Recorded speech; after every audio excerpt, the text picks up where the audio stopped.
একটি গ্রামে একজন মা এবং তার ছেলে আলম বাস করত। আলমের মা ছিলেন খুব ইমানদার এবং তিনি প্রতিদিন আল্লাহর কাছে তার ছেলের জন্য দোয়া করতেন। তিনি আলমকে শিক্ষা দিয়েছিলেন যে সৎ থাকা এবং অন্যদের সাহায্য করা জীবনের মূল উদ্দেশ্য।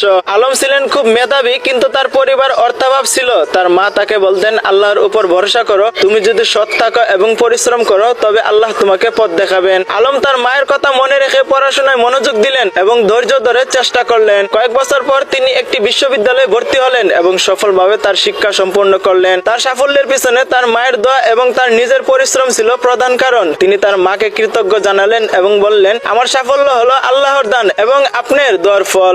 শিক্ষা, মায়ের দোয়া এবং সৎ পথে চলা জীবনের সফলতা আনে। আমাদের উচিত আল্লাহর উপর ভরসা করা এবং পরিশ্রম করা। হ্যালো গাইস, আসসালামু আলাইকুম। আশা করি সবাই অনেক ভালো আছেন। আলহামদুলিল্লাহ, আমি অনেক ভালো আছি। তো ভিডিওটি ভালো লাগলে অবশ্যই কমেন্টে জানিয়ে যাবেন এবং এস এ আলম পেজটিকে ফলো দিবেন। সবাই ভালো থাকবেন, সুস্থ থাকবেন। আসসালামু আলাইকুম।